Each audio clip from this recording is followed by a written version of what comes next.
In this video tutorial, we will explore the differences between rendering with vector-based and raster-based swatches using the live render tools in Adobe Illustrator.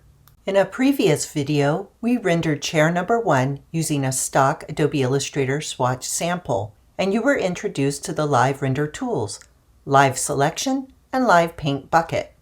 In this video, we will demonstrate how to use a raster-based image to create a custom swatch. Let's compare the two types of swatches. The egg chair on the left was rendered using a vector pattern. Vector swatches are typically vibrant in color and easy to customize, whereas the quality of raster-based swatches, as seen on the egg chair on the right, are dependent on the quality of the image resolution and require a raster-based software program like Adobe Photoshop to modify. Let's render chair number 2 with a raster image we make into a custom swatch. Using the black selection tool, make a window around chair number 2. Then go to the Object pull-down menu to Live Paint Make. Use the Live Paint selection tool to hover over the object.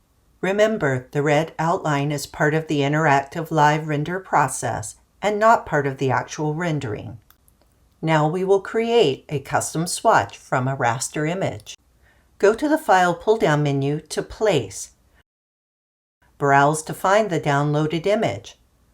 Highlight the file and pick on the Place button. A thumbnail image of the photo comes in on the tip of the arrow. Finish the Place command by picking and dragging out the image next to the chair.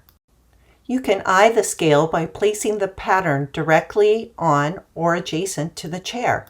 In order to make the image into a swatch, it must be embedded.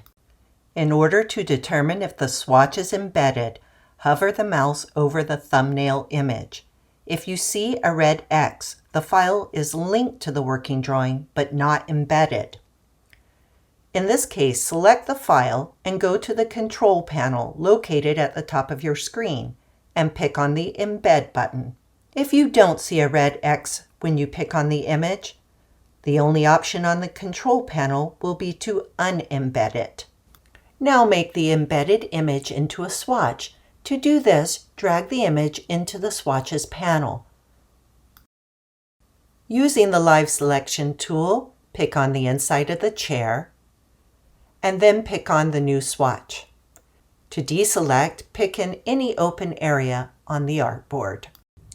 I will resize the raster image into a larger scaled image as I did in the first video with chair number 1.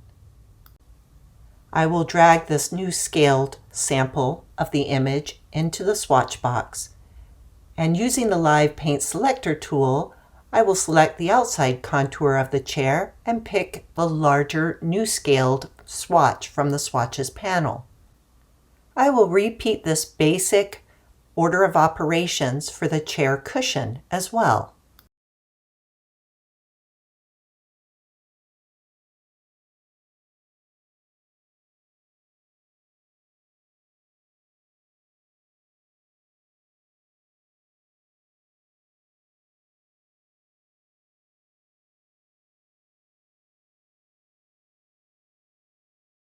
I will keep repeating the process until I have finished rendering the chair.